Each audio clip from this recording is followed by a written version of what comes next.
Hello दोस्तों। तो आशा करता हूँ कि आप लोग सभी ठीक ही होंगे। आज मैं आप लोगों के लिए हमारा इस हॉस्टल वार्डन एकलव्य मॉडल जो फिर विद्यालय जो कहलाता है, इसके बारे में आप लोगों के लिए एक टॉपिक लेकर आया हूँ, जो कि बाल विवाह निषेध अधिनियम 2006 के अंतर्गत आता है। इसमें आप लोगों के लिए ये हमारा हॉस्टल वार्डन की दो जो एग्ज़ाम होने वाला है उसके महत्वपूर्ण टॉपिक है, ये जो सिलेबस के अनुसार ही मैं करा रहा हूँ। तो आइए शुरू करते हैं आज का हमारा टॉपिक। ये देखिए दोस्तों तो अब बढ़ते हैं हम अपनी थ्योरी की ओर। बाल विवाह निषेध अधिनियम 2006। इस अधिनियम का उद्देश्य विवाह को रोकना है जहां दूल्हा या दुल्हन विवाह योग्य आयु लड़कियों के मामले में 18 वर्ष और लड़कों के मामले में 21 वर्ष। इसमें बताया गया है कि बाल विवाह वह होता है जिसमें लड़की 18 वर्ष से कम हो और लड़का 21 वर्ष से कम हो। यह सुनिश्चित करने के लिए कि समाज से बाल विवाह का उन्मूलन हो, भारत सरकार ने बाल विवाह पर बने पहले के विधान बाल विवाह निषेध अधिनियम 1929 को बदलकर बाल विवाह निषेध अधिनियम 2006 अधिनियमित किया है।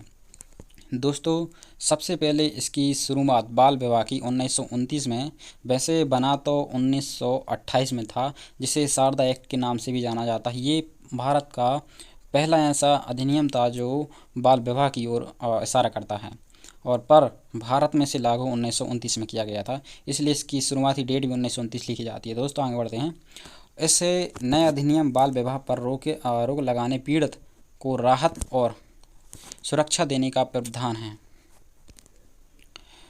है तथा यह अधिनियम उन लोगों के लिए सजा में वृद्धि करता है जो ऐसा विवाह को बढ़ावा देते हैं या ऐसा विवाह कराने के लिए बहकाते हैं या ऐसा विवाह करते हैं। इनका कहने का अर्थ है मतलब है बाल विवाह। परिभाषा देखते हैं दोस्तों। परिभाषा में पहली परिभाषा हमारी है बालक। वह बच्चा वह व्यक्ति है जिसने, यदि पुरुष है तो 21 वर्ष की आयु पूर्ण ना की हो, यदि नारी है तो 18 वर्ष से आयु पूर्ण ना की हो। मैंने जैसे ही आपको ऊपर बताया कि लड़का बाल विवाह होता है, इसमें 18 वर्ष से कम होती है लड़की और लड़का 21 वर्ष से कम होता है। सेकंड पॉइंट देखते हैं। बंधन में आने वाले पक्षकार। दोनों पक्षों में से कोई भी एक पक्ष जिसका विवाह या विवाह होने वाला हो, जिसका विवाह है या विवाह होने वाला है। बाल विवाह का अर्थ ऐसे विवाह से है जिसके बंधन में आने वाले दोनों पक्षकारों में से कोई बालक है। आगे बढ़ते हैं दोस्तों। अगला पॉइंट हमारा कहता है कि अवयस्क का मतलब ऐसे व्यक्ति से है जिसे वयस्कता अधिनियम 1875 के अधीन वयस्क नहीं माना जाता। सुन्नीकरण विवाह धारा 3। प्रत्येक ऐसा बाल विवाह सुन्नीकरणीय होगा जिसमें विवाह बंधन में आने वाला कोई भी पक्षकार विवाह के समय बालक हो, चाहे ऐसा विवाह अधिनियम के आने से पहले संपन्न हुआ हो या बाद में। ऐसा बाल विवाह के संबंध में विवाह बंधन में आने वाले ऐसे पक्षकार द्वारा जो विवाह के समय बालक था, जिला न्यायालय के समक्ष याचिका दायर करके शून्यता का फरमान प्राप्त किया जा सकता है। न्यायालय में अर्जी फाइल किए जाने के समय अर्जीदार यदि अवयस्क है तो उसकी इसमें कहा गया है दोस्तों कि विवाह बंधन जो बाल विवाह होता है, इसमें कोई भी रिश्तेदार हो गया, घर परिवार का हो गया, जो उनकी शादी से नाखुश है, तो वह पुलिस स्टेशन अपने आसपास के दायरे में आने वाला कोई भी ऐसा न्यायालय, जो जैसे कोई न्यायालय हो गया, कोई पुलिस हो गया, कोई पुलिस अधिकारी हो गया, कोई पॉलिटिशियन हो गया, जो उस रिपोर्ट को बाल विवाह को रोक सकता है। कहने का पुलिस ही है, पुलिस ही कर सकती है सबको। तो उसको जो पुलिस अधिकारी है उसको पूरी बात बताकर इस बाल विवाह को शून्यकरण का दर्जा दिया जा सकता है। वो बाल विवाह नहीं माना जाए, वो विवाह ही नहीं माना जाएगा। बाल विवाह के बंधन में बाल बालिका वयस्क होने के 2 साल के भीतर जिला न्यायालय में अर्जी दायर करा सकते हैं। डिग्री प्रदान करते समय जिला न्यायालय विवाह के दोनों पक्षकारों और उनके माता पिता उनके माता पिता या उनके संरक्षकों को यह निर्देश देते हुए आदेश करेगा कि वे दूसरे पक्षकार उनके माता पिता या संरक्षक को विवाह के अवसर पर उसको दूसरे पक्षकार के प्राप्त धन, मूल्यवान वस्तु, आभूषण और अन्य उपहार, ऐसे मूल्यवान वस्तु, आभूषण, अन्य मतलब जो इस विवाह में, जो बाल विवाह में जो भी आभूषण, जैसे सीधी साफ साधारण शब्दों में कहा जाए तो दहेज, जो भी दहेज दिया है तो उसे वापस लौटाने को कहा गया है, क्योंकि वो विवाह नहीं माना गया, इसलिए मतलब पूरा धन, पूरा दहेज वापस लौटाना है। आगे बढ़ते हैं दोस्तों। बाल विवाह की शिकायत किससे और कहाँ करें? ये दोस्तों ये नंबर डायल करने पर वो शिकायत दर्ज हो जाएगी। सेकंड मतलब शिकायत है, शिकायत सीधे बाल विवाह निषेध अधिकारी से की जा सकती है, नज़दीकी पुलिस थाने में की जा सकती है, जिला अधिकारी से की जा सकती है। आगे बढ़ते हैं दोस्तों। आगे हमारा टॉपिक कहता है कि बाल विवाह के बंधन में आने वाली महिला पक्षकर के भरण पोषण और निवास के लिए उपबंधन धारा 4 है। डिग्री प्रदान करते समय जिला न्यायालय बाल विवाह के बंधन में आने वाले पुरुष पक्षकार को, और यदि ऐसे विवाह बंधन में आने वाले पुरुष पक्षकार अवयस्क हैं तो उसके माता पिता या संरक्षक को विवाह के बंधन में आने वाली महिला पक्षकार को उसके पुनर्विवाह तक भरण पोषण और रखरखाव का भुगतान करने के लिए निर्देश देते हुए अंतरिम या अंतिम आदेश भी कर सकेगा।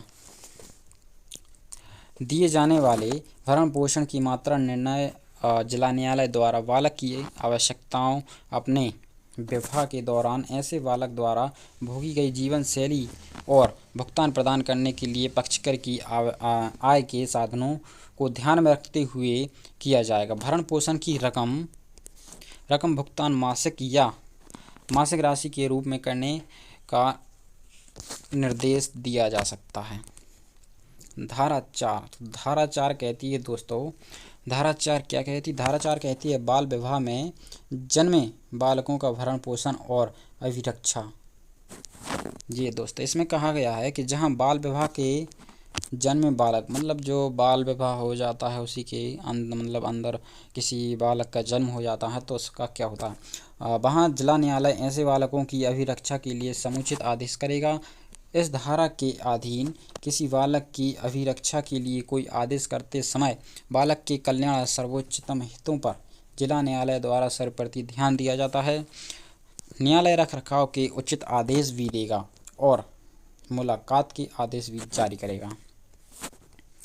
नेक्स्ट पॉइंट देखते हैं।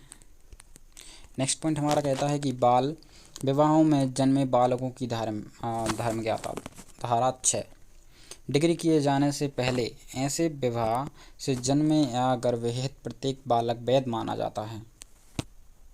मतलब दोस्तों इसमें कहा गया है कि बाल विवाह के अंदर में जो भी बालक जन्म लेता है, जो बालक या बालिका, तो उसे वैध माना जाता है, उसे अवैध कोई नहीं मान सकता। कि जैसे विवाह हो गया, बाल विवाह मतलब 18 साल से कम में हो गया तो मतलब वो बच्चा कोई वैध नहीं माना जाएगा, वो बाकायदा वैध माना जाएगा, भले ही न्यायालय द्वारा ऐसे विवाह को शून्यकरण घोषित कर दिया हो। जिस न्यायालय के पास धारा 3, 4, 5 के तहत जारी किए गए आदेशों को उपरांतित करने की धारक शक्ति 7 है। जिला न्यायालय के पास धारा 3, 4, 5 के तहत जारी किए गए किसी भी आदेश को संशोधित करना या निरस्त करने की शक्ति है। अर्थात यदि परिस्थितियों में कोई परिवर्तन है तो अर्जी के लंबित रहने के दौरान किसी भी समय और अर्जी के अंतिम निपटने के पश्चात भी किसी आदेश में जोड़ने, संशोधित या निरस्त करने की शक्ति होगी, जैसे कि रखरखाव, निवास आदि के संबंध में किए जाने वाले निर्णय। तो दोस्तों आपको हमारी वीडियो अच्छी लगी हो तो मतलब लाइक कर दीजिएगा और सब्सक्राइब करना मत भूलिएगा। दोस्तों आगे बढ़ते हैं।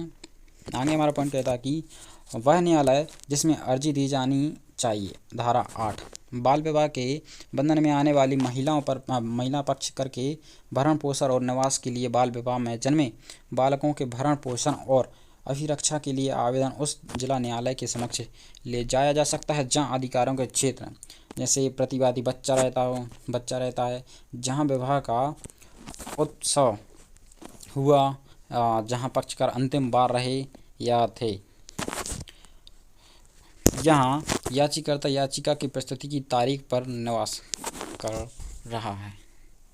तो दोस्तों आज का टॉपिक हम यहीं समाप्त करते हैं। अगली धाराएं हम आगे लेकर आएंगे अगले टॉपिक में हम आप लोगों के लिए इसकी 9वीं धारा से शुरुआत करेंगे। तो दोस्तों हमारी वीडियो को सब्सक्राइब करना मत भूलिएगा, एक छोटा सा कमेंट भी कीजिएगा अगर आपको हमारी वीडियो अच्छी लगी है तो। धन्यवाद, थैंक यू।